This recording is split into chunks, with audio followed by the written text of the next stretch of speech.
They told me I didn't belong. That was the very first thing the HOA president said when I moved into my new house. I had saved for years, worked endless hours, and finally bought the home I had always dreamed of. But the moment I unpacked the first box, Karen from the HOA, dressed in her expensive suit, marched over with a smug smile and a clipboard in her hand. She claimed my curtains weren't community approved, my car didn't fit their standards, and even my front door color was a violation. I hadn't even been there a week, and they were already trying to push me out. At first, I tried to be polite.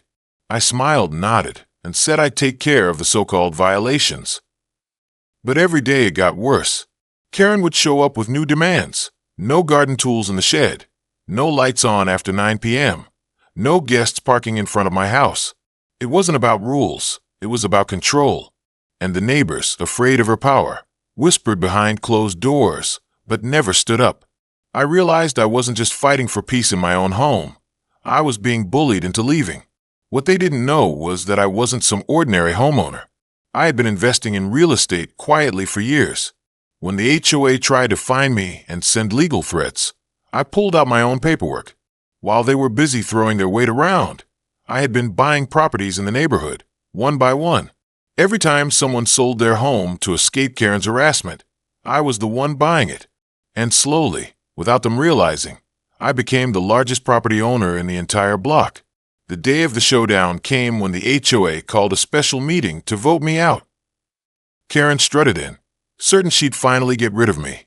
But when the votes were counted, the truth hit her like a thunderbolt. I held the majority share of the neighborhood. That meant I controlled the HOA.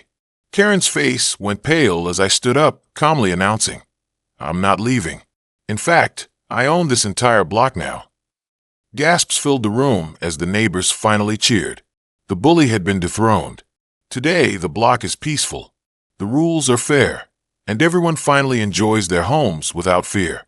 Karen, she vanished quietly, her power stripped away.